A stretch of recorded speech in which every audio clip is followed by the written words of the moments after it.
Hello, welcome back to Study Nest. I am Deepak Sharma, your English teacher. Today we will discuss the mistakes students generally make while doing their English paper, CBSE board class 12। आज हम लोग discuss करेंगे जो बच्चे गलतियां करते हैं अपना इंग्लिश पेपर करते वक्त, CBSE बोर्ड का क्लास 12 का। और इससे पहले मैं आप लोगों को याद दिला दूं, अगर आपने चैनल अब तक सब्सक्राइब नहीं किया है तो please press the bell icon और चैनल को सब्सक्राइब करें ताकि आपको लेटेस्ट वीडियोस और स्टडी मटेरियल मिलता रहे। Thank you. So what happened, most students hardly touch their NCERT notebooks and give more focus on other subjects. They feel English is very easy for them and they can study English in a day's time and they'll give the paper. But in fact that is wrong. ये एक गलत बात है कि आप एक दिन में पढ़ के इंग्लिश पेपर दे लेंगे। You know what you fail to understand, what you don't remember is low marks in English could pull down your aggregate marks, making it difficult to take admission in good colleges. आप अगर English में आपके लो marks आते हैं तो आपका percentage बिगड़ सकता है और आप अच्छे कॉलेज में एडमिशन होना आपका मुश्किल हो सकता है। तो here now we discuss the mistakes you make. Will start with the sections, each section हम लोग सेक्शन वाइज डिस्कस करेंगे। First is section A, but before we start with section I advise you to go through your NCERT English notebook thoroughly instead of preparing from other refreshers, or you better go through your NCERT books, English books. So what are the common mistakes students make and that make them lose that rare full 100 marks? If you work very hard, then also you can get more than 95. So what is the difference between 95 and 100? Though it's a marginal difference of 5 marks, एक 5 number का ही अंतर है, लेकिन वो 5 number आप लोग कहाँ चूक जाते हैं, हम लोग यहाँ पे वो डिस्कस कर रहे हैं।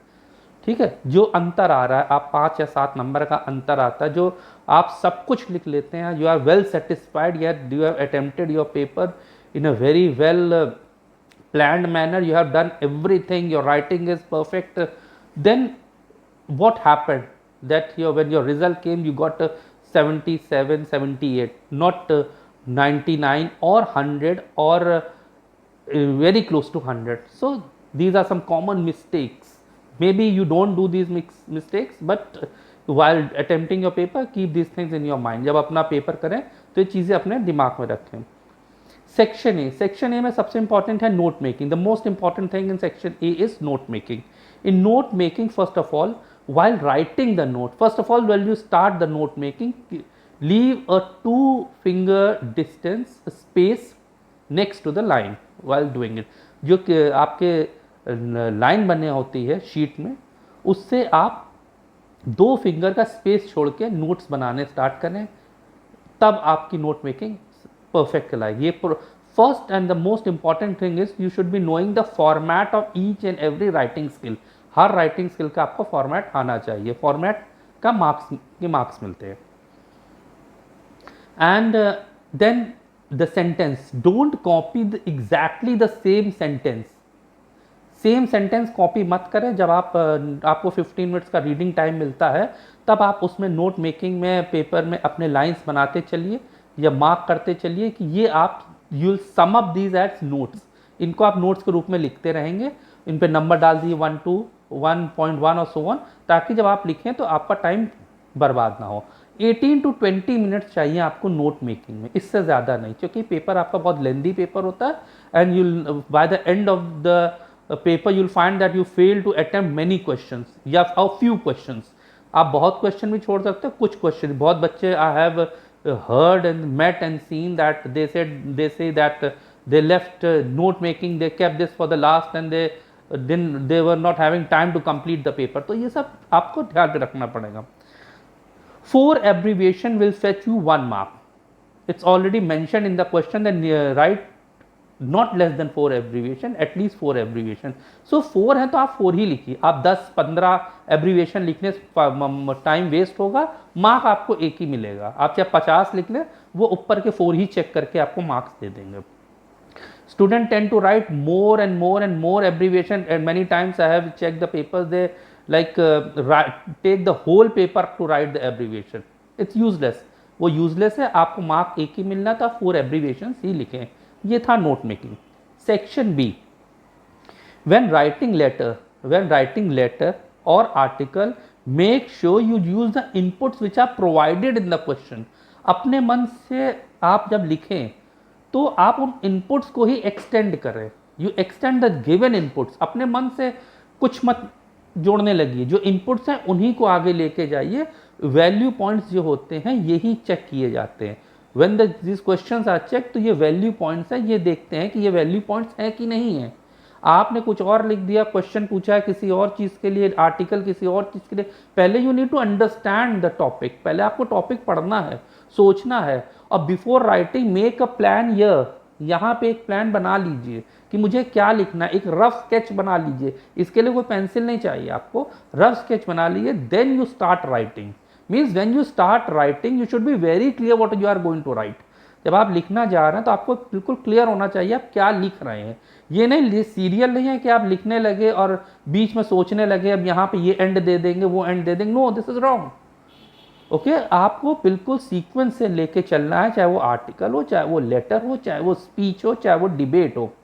आपको सीक्वेंस से लेके चलना है और वैसे ही आपको इनपुट जो दिए गए उनको लिखते हुए चलना है।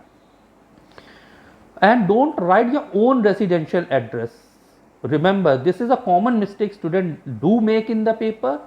Don't write your residential address at all, and letter writing some inputs are given, so go through the inputs very well and then write whatever or whichever address is mentioned there.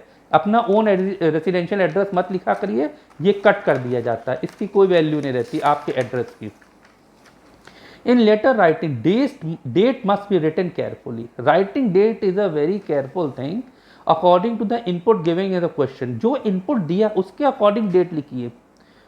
अपनी उसी दिन की paper की date मत लिख दीजिए, इससे आपके मार्क्स नहीं जाएंगे, लेकिन थोड़ा सा आपका पेपर थोड़ा प्रेजेंटेबल हो जाता है। ये आपके कॉमन सेंस, आपकी विट्स का यूज दिखाई पड़ता है।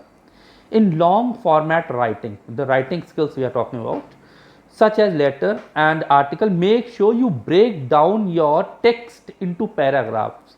अपने टेक्स्ट को पैराग्राफ में लिखने लगिए। ये नहीं आपने फर्स्ट लाइन से लिखना स्टार्ट किया और आपका पेन लगातार चल रहा है, जब आखिरी लाइन आई तब आपने पेन अपना उठाया। आपको अपना पेन 4-5 लाइनों बाद उठाना है। Means you need to change paragraph, और हर पैराग्राफ चेंज होने के बाद you need to start new paragraph with a capital letter. एक कैपिटल लेटर से आपको स्टार्ट करना है नया पैराग्राफ। पैराग्राफ चेंज होना चाहिए, चाहे वो लेटर हो, चाहे वो आर्टिकल हो, और चाहे वो आपकी स्पीच हो, तो इसमें आपको चेंज करना पड़ेगा। Next important thing is report writing and article other thing, you miss the heading. Heading जो है वो आपको उसी में क्वेश्चन में मिली होगी, उस क्वेश्चन से आपको हेडिंग लिखनी है, और आर्टिकल में आपको बायलाइन लिखनी है, रिपोर्ट में बायलाइन लिखनी है। रिपोर्ट और आर्टिकल में डिफरेंस होता है उनके फॉर्मेट में।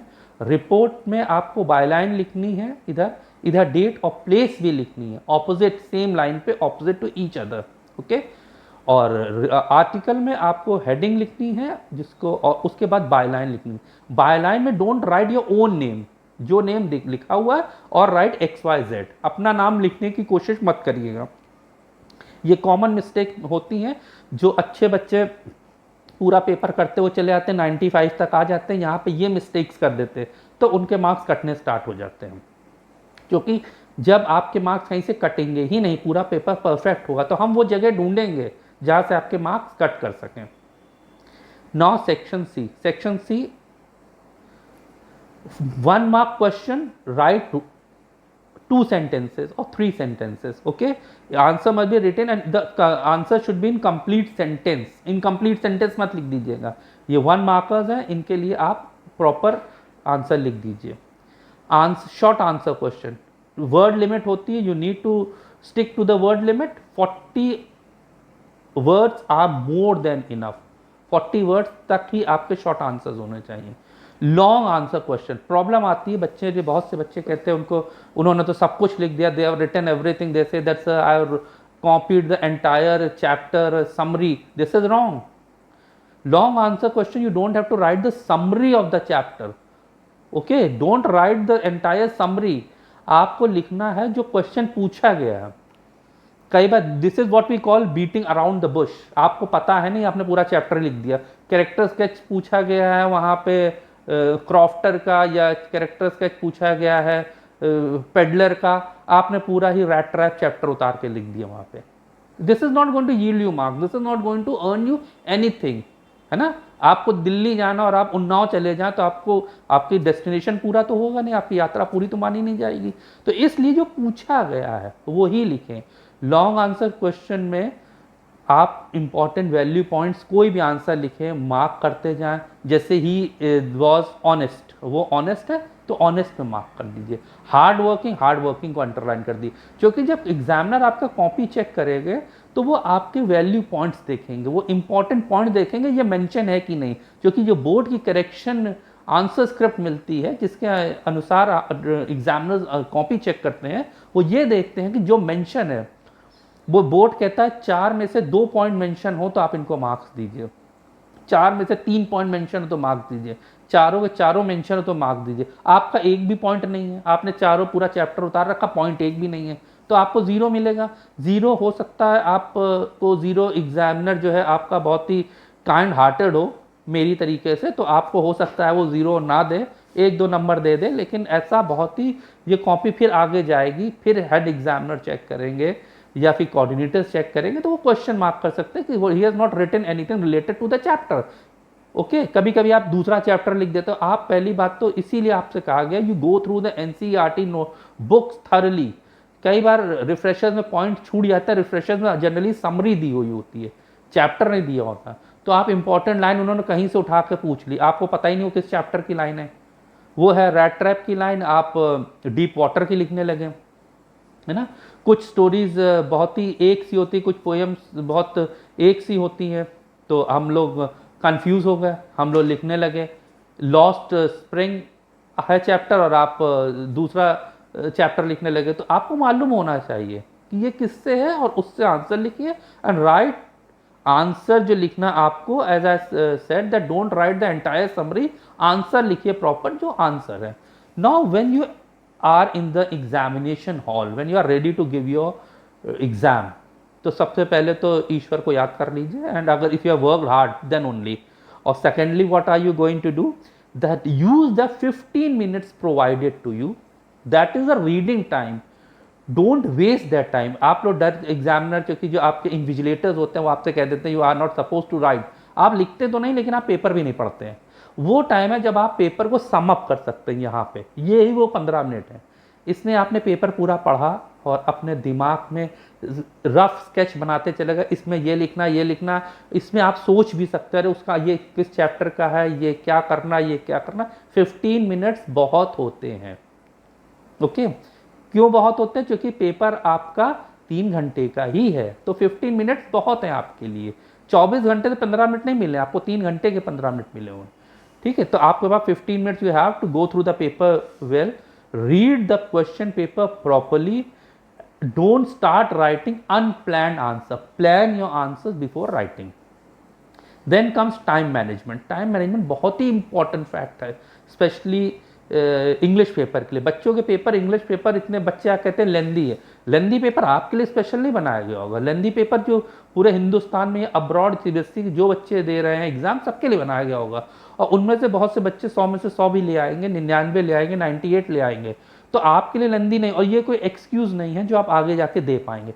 टाइम मैनेजमेंट, जैसे I started with note making and I told you to 18 to 20 minute you need to spend on note making, और उसको प्लान करना, जब आप लिख रहे हैं तो आप फटाफट उसको अंडरलाइन करते जाए, बाद में आप उसको सम अप कर लें, ठीक है। समरी आपको उसी नोट से उठा के इधर लिखनी है और कुछ नहीं करना है, और बीच में आपको एब्रीविएशन आप ऊपर बनाते हुए आ रहे होंगे, नीचे आपको लिखने, तो बहुत ईजिली हो जाता है काम, पैनिक होने की कोई ज़रूरत नहीं है। तो टाइम मैनेजमेंट, बहुत से आंसर्स आप छोड़ देते हैं, बाद में लिखेंगे, बाद में कब, आपको एक्स्ट्रा टाइम तो मिलेगा नहीं लिखने का। बहुत टीचर भी सजेस्ट करते हैं कि section A, section B, section C कर लेना, पहले सेक्शन ए पढ़ लेना, सेक्शन बी, ये किसी जगह नहीं बताया गया। ये कोई भी अच्छा टीचर आपसे नहीं कहेगा। पहले बच्चे यही परेशान रहते हैं, they are totally confuse which section to attempt first. अब भाई कॉमन बात है, आप छत पे चढ़ना चाह रहे हैं, सीढ़ी चढ़ना चाहेंगे, तो जो आपको ये बताएगा कि पहले चौथी सीढ़ी चढ़ जाना, फिर 8वीं चढ़ जाना, फिर नीचे आके पहली चढ़ लेना, तो वो बेवकूफ़ी भरी बात होगी। जो भी समझदार व्यक्ति होगा आपको यही बताएगा कि पहली, दूसरी, तीसरी, चौथी, पांचवी, छठी ऐसे चढ़ना। तो attempt section A, then B and C. Okay, जब एग्जामिनर चेक करता है तो उसको बड़ा सुकून मिलता है, उसको बड़ा मजा आता है। सेक्शन वाइज आपका सारी चीज आपके सामने है, आपको डिश बनाने जा रहे हैं, सारी चीज आपके सामने आपको उठा के बनानी है, तो आप ज्यादा अच्छी बना पाएंगे। और ऐसे में एग्जामिनर भी थोड़ा कंफ्यूज रहता है, परेशान होता है, वो 4 बार पेज पलट पलट के देखता है। 4 बार पेज पलटने के चक्कर में आपके 1-2 मार्क्स चले जाते हैं। ओके, बहुत सारी चीजें यहाँ पे ह्यूमन टेम्परामेंट पे भी डिपेंड करती है एग्जामिनर के, क्योंकि अगर हम आपके 97 से 98, 97 से 98 करना, ये मेरे हाथ में है। ठीक है, so time management is important, you need to manage your time properly. Then beating around the bush means most of the student, instead, this is what I told you earlier also, that instead of writing an apt explanation to the question, they keep on beating around the bush, which is of which is in no way going to get them any marks or any good mark. Beating around the Bush means आपको आता नहीं है, बस आपने ख्याली पुलाव बना के answer लिख दिया, इससे आपको नंबर नहीं मिलने वाले हैं। इससे कोई मतलब नहीं। सीबीएसई बोर्ड ये नहीं देखता है कि आपने पूरी कॉपी यूटिलाइज करी, आपने 36 के 36 पन्ने लिख डाले, इससे कोई मतलब नहीं है। ये मतलब ये कि आपका आंसर पॉइंट टू पॉइंट है। भाई आप किसी से भी क्वेश्चन पूछते हैं, आपको आंसर नहीं मिलता, what is your name, answer देते हैं आप वेयर डू आई लिव, तो आपको कौन आपका कहेगा आंसर सही है? तो आप वही लिखिए जो आपसे पूछा गया, और जैसे बताया गया आप वैल्यू पॉइंट्स को अंडरलाइन करते चलिए। Now the important of word limit. Word limit है 120 वर्ड, वर्ड लिमिट है 150 वर्ड, वर्ड लिमिट है 200 वर्ड। आप लिख रहे हैं 400 वर्ड, आप लिख रहे हैं 600 वर्ड, क्योंकि आपके पास बताने को बहुत कुछ है। आप अपना सारा ज्ञान उसी में उड़ेल देना चाहते हैं। You want to pour out what you all know into that same paper, so that's not good. ये आपका किससे क्लैश करेगा? टाइम मैनेजमेंट से। आपने तो लिख दिया, आपने पहले ही क्वेश्चन को अटेम्प्ट करके पूरी शीट भर डाली, अब बाकी क्वेश्चन आप कहाँ करेंगे? आपका तो टाइम भी नहीं है। शीट तो आपको दूसरी मिल सकती है, लेकिन टाइम कहाँ से मिलेगा? तो वर्ड लिमिट में आप रहेंगे, टाइम अपने आप आपका मैनेज होता जाएगा और आपका आंसर भी अच्छा लगेगा। The more unnecessary things you right, the more mistakes you make. जितना ज्यादा आप बिना मतलब की चीजें लिखेंगे, उतनी ज्यादा मिस्टेक्स आप करते जाएंगे। Now correct question number for the correct answer. Question number आप लिख रहे हैं, क्वेश्चन नंबर 5 आप लिख रहे हैं नीचे अंदर क्वेश्चन नंबर 4, ये आपके मार्क्स नहीं जाएंगे। लेकिन अगर हमें मार्क्स कहीं काटने पड़ रहे हैं, कोशिश जैसे मैंने आपको बताया 98, 99, difference of 98, 99, then I will take this in concern, तब मैं इस पर ध्यान देना स्टार्ट कर दूंगा। इसके मार्क्स कटेंगे नहीं, फिर भी ऐसी गलती हम क्यों करें? And last and the most important thing, that handing over the sheet without going through it and without revising it. Generally हम लोग पेपर अपना 3 घंटे का जब कुछ सेकंड बचे होते हैं तभी पूरा करते हैं। आप उस पेपर को भी 10 मिनट पहले पूरा पढ़ लें और उसको पढ़ें, मिस्टेक्स ढूंढें, उसको वैसे ही ना पढ़ें जैसे आपने लिखा है, उसमें गलती ढूंढने की कोशिश करें। जैसे हम होता है, हम लोग 4 बार बच्चे कहते हैं हमने रिवाइज कर लिया 4 बार, उसके बाद भी उसमें मिस्टेक्स मिल जाती हैं। कैसे? क्योंकि आप वो पढ़ रहे हैं जो आपके दिमाग में चल रहा है, आप वो पढ़िए जो आपको लिखना है। ओके, मेरे दिमाग में तो चल रहा है मुझे घर जाके खाना खाना है, वहां पर क्वेश्चन पूछा गया रैट ट्रैप का, तो वो उसको रिवीजन नहीं कहते हैं। रिवीजन कहेंगे कि आपके दिमाग में जो चल रहा है उसके अलग आपने देखें, क्वेश्चन पेपर सामने रखें, देखें क्वेश्चन क्या पूछा है, आंसर आपने क्या लिखा है, और लैंग्वेज और ग्रामेटिकल मिस्टेक्स पे बहुत ध्यान दें, पंक्चुएशंस बहुत ध्यान दें, इन सब चीज़ों पे पंक्चुएशन मार्क बहुत इंपॉर्टेंट होते हैं तब, जबकि आपके मार्क्स हमें काटने होते हैं। क्योंकि हमें कहीं ना कहीं से तो ये बिल्कुल जस्टिफाई करना होगा हमने इस बात के कारण से मार्क्स काटे हैं। ठीक है, स्पेलिंग एरर, ये सारी चीज़ें आप देखेंगे तो आप इंग्लिश में 100 या उसके बहुत करीब मार्क्स ला सकते हैं। ये कोई डिफ़िकल्ट टास्क नहीं है, बच्चे करते हैं, लाते हैं और लाते रहेंगे। अब आपको क्या करना है? आपको चैनल को सब्सक्राइब करना है और आगे के लेटेस्ट वीडियो देखते रहना है। Thank you.